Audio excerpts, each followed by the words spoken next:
स्वागत है आपका बिहार गोट फार्म में। मैं हूं आपका दोस्त फारूक।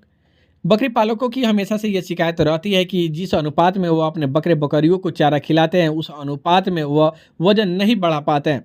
इसका सबसे बड़ा कारण यह है कि हम लोग चारे के बारे में सही ढंग से जानकारी को इकट्ठा नहीं किए हुए। हम आपको बताते चले कि जब भी हम अपने बकरे बकरियों को चारे देते हैं तो ये दो प्रकार के होते हैं। पहला सूखा चारा।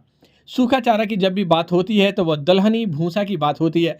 दलहनी भूसा में मूंग का भूसा, चना का भूसा, मटर का भूसा, अरहर का भूसा, खेसारी का भूसा, उड़द का भूसा, मसूर का भूसा की बात होती है। हम देख सकते हैं कि 200-250 किलोमीटर दूर से मसूर के भूसा को मंगाए हुए हैं और इस मसूर के भूसा को जब हम अपने बकरियों के फीडर में डाले हैं तो ये काफ़ी मन से खा रहे हैं। देखिए, सुबह का समय है, अभी अभी सूरज का प्रकाश हमारे फार्म पे आ रहा है। बकरियों के पेट खाली हैं लेकिन 2 घंटे में ये भूसा खाकर पेट को भर लेंगे।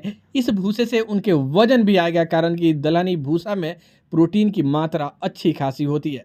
लेकिन किसान इसके बदले में गेहूं के भूसा दे देते हैं।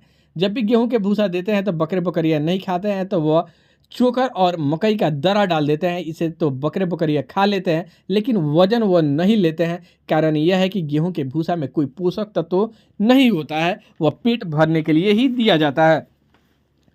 तो हम किसानों से हमेशा रिकमेंड करेंगे कि यदि आप बकरी पालन करते हैं तो दूर ही सही आप दलहनी भूसा को मंगाकर अपने बकरियों को दें, इससे उनमें वजन आएगा। दूसरा जो चारा देते हैं उसमें होता है हरा चारा।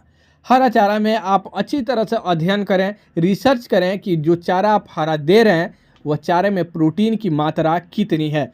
हम आपको बताते चले कि बकरी पालन में प्रोटीन का काफ़ी बड़ी भूमिका होती है। जिस चारे में जितनी ज़्यादा प्रोटीन होगी वह खिलाने से आपके बकरियों का काफ़ी ज़्यादा वजन बढ़ेगा।